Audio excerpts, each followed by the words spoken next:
Ai vrei?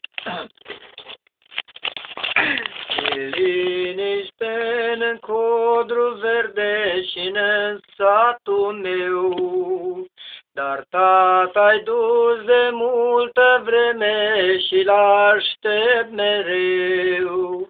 Tăticul meu e la război de când aveam 1 an sau 2 și n-a venit înapoi tăticul meu. Tăticul meu e la război de când aveam 1 an sau 2 și n-a venit înapoi tăticul meu.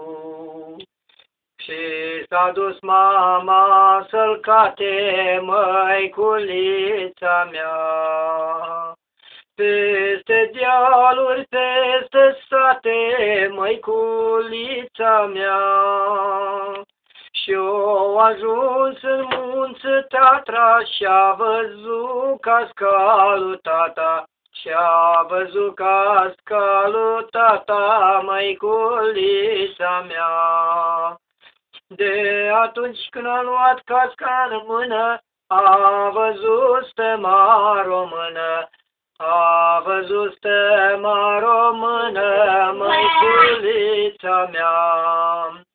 De atunci mama plânge năfra mea, de atunci mereu. Și din durerea ei de mamă am crescut și eu. Când arș seamănă pe ogor, sacară și cu grâu ușor, îmi arde inima de dor tăticul meu.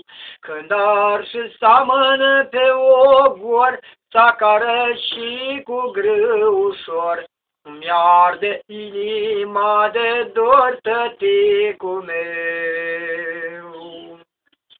Gata?